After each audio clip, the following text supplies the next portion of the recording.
বিয়ে করেছেন ৫টি। স্বামীর শেষের বিয়ে মেনে নিতে পারেননি চতুর্থ স্ত্রী। ক্ষুব্ধ হয়ে রাতে ঘুমানোর সময় স্বামীকে ধারালো অস্ত্র দিয়ে কুপিয়ে হত্যা করেছে স্ত্রী। ঘটনাটি শনিবার রাতে চট্টগ্রামের হালিশহর বসুন্ধরা আবাসিক এলাকার।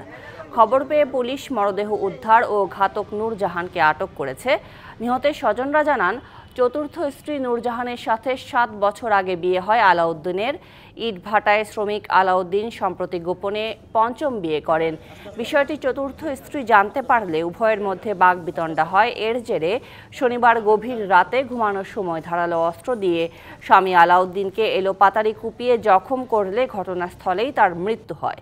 এ ঘটনায় হত্যা মামলা দায়ের করা হবে বলে জানিয়েছে পুলিশ।